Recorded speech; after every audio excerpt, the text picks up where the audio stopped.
RG कर अस्पताल में बलात्कार और हत्या की घटना के 5 महीने, महिलाओं के लिए क्या कुछ बदला। पश्चिम बंगाल के सबसे प्रतिष्ठित सरकारी मेडिकल कॉलेजों में से एक आरजी कर मेडिकल कॉलेज में हुई बलात्कार और हत्या की घटना को 5 महीने हो चुके हैं। 9 अगस्त 2024 को एक महिला ट्रेनी डॉक्टर का अस्पताल के कॉन्फ्रेंस रूम में शव मिला था। इस घटना के बाद ये बात सामने आई कि इस डॉक्टर का पहले बलात्कार किया गया और फिर उनकी हत्या कर दी गई। इस घटना के बाद काफी जनाक्रोश हुआ और राज्य में स्वास्थ्य सेवाएं भी 2 महीने से ज्यादा समय तक ठप रहीं। जहां एक और राज्य में सरकारी अस्पतालों में काम करने वाले स्वास्थ्यकर्मी अपनी सुरक्षा को लेकर आशंकित हैं, वहीं मृतक डॉक्टर के माता पिता ने इस मामले में सुप्रीम कोर्ट में याचिका डाली है। इस मामले में साक्ष्य मिटाने के आरोप में मेडिकल कॉलेज के प्रिंसिपल संदीप घोष और स्थानीय टाला थाना के प्रभारी अभिजीत मंडल के खिलाफ सीबीआई आरोप पत्र दाखिल नहीं कर पाए है, जिसकी वजह से उन्हें जमानत मिल गई है।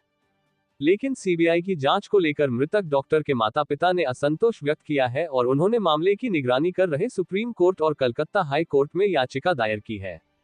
इस याचिका में उन्होंने अपील की है कि सियालदह की विशेष अदालत को इस मामले में सजा सुनाने से रोका जाए और पूरे मामले की एक बार फिर नए सिरे से जांच की जाए। माता पिता की वकील गागी गोस्वामी ने बीबीसी के साथ याचिका साझा करते हुए कहा कि उन्होंने शीर्ष अदालत का दरवाजा इसलिए खटखटाया है क्योंकि सीबीआई ने भी जांच ठीक से नहीं की है। याचिका में कई बिंदुओं को सामने रखा गया है, जिसमें पोस्टमार्टम की रिपोर्ट, मेडिकल बोर्ड की रिपोर्ट और केंद्रीय फॉरेंसिक विज्ञान प्रयोगशाला यानी CSFL की रिपोर्ट में विरोधाभास का उल्लेख किया है। गागी गोस्वामी कहती हैं, हमने अदालत के सामने सीबीआई की जांच की त्रुटियों को रखा है और हमारा मानना है कि इसकी वजह से इंसाफ नहीं मिल पाएगा।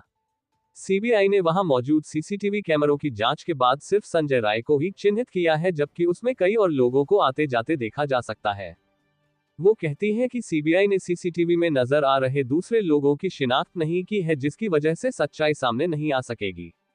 पुलिस इस मामले में मुख्य अभियुक्त संजय रॉय को गिरफ्तार कर चुकी है। संजय रॉय अस्पताल सिविल वॉलंटियर कोलकाता पुलिस का एक अंग के तौर पर तैनात थे।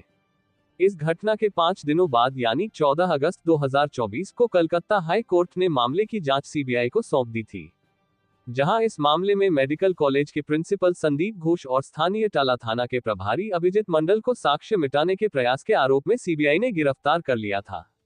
वहीं कोलकाता के पुलिस कमिश्नर विनीत गोयल को राज्य सरकार ने उनके पद से स्थानांतरित कर दिया था। अब इस अस्पताल की सुरक्षा का जिम्मा केंद्रीय औद्योगिक सुरक्षा बल CISF को सौंप दिया गया है। लेकिन यहां काम करने वाले स्वास्थ्यकर्मियों से बात करने पर पता चलता है कि वे अपनी सुरक्षा को लेकर आशंकित रहते हैं। अस्पताल से BSc नर्सिंग कर रही छात्रा त्रिशा बैनर्जी कहती हैं कि घटना के बाद परिसर में सुरक्षा के इंतजाम बढ़ा दिए गए हैं और सीसीटीवी कैमरा भी लगाए गए हैं, लेकिन फिर भी डर लगता है। इसी बात को आगे बढ़ाते हुए तंद्रा साहा कहती हैं, हमारे मन से डर निकल ही नहीं पा रहा है। घटना के बाद अब तक जैसे वो डर मन में समा गया है। पढ़ाई करते वक्त सुरक्षा का ही विचार आता है। हालांकि पुरुष सहयोगी तो संभल गए हैं, लेकिन महिला कर्मी हमेशा सुरक्षा को लेकर आशंकित रहती हैं। ये भी देखा जा रहा है कि यहाँ काम करने वाली महिला स्वास्थ्यकर्मी कैमरे के सामने आने से अब बच रही हैं और अनजान लोगों से बात करने में कतराती हैं। लेकिन कुछ चुनिंदा हैं जो मुखर होकर बोलती हैं, जिनमें से एक रेजिडेंट डॉक्टर शबनम शाह है। वो अस्पताल के हॉस्टल में ही रहती हैं। वो कहती हैं, जब हम उस कॉन्फ्रेंस हॉल से गुजरते हैं तो हमारा आज भी दिल दहल जाता है। हमारी रूह कांप जाती है। दिल में एक अनजान सा डर पैदा हो जाता है। हम अकेले उस जगह से होकर नहीं जाते हैं। कोशिश करते हैं कि कोई साथ हो और यहां से जल्दी निकल जाएं। रेजिडेंट डॉक्टर शगुफ्ता यास्मीन बताती हैं कि वो इस घटना के बाद घर लौट गई थी और 2 महीने बाद लौटी है। उनके अनुसार, मेरे घर वाले रह रहकर फोन करते रहते हैं। जब रात में ड्यूटी पर जाना होता है तो डर लगा रहता है।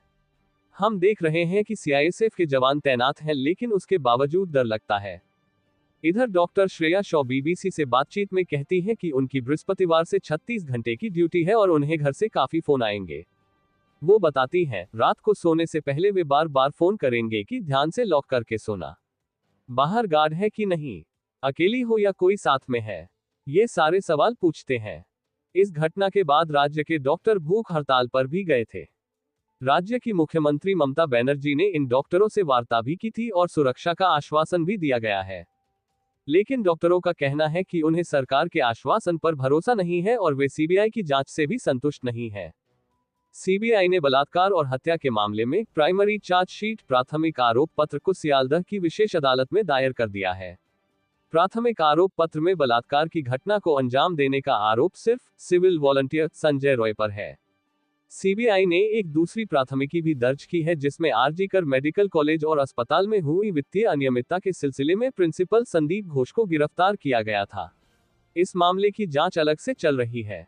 ब्रेकिंग न्यूज सबसे पहले देखने के लिए सब्सक्राइब करें।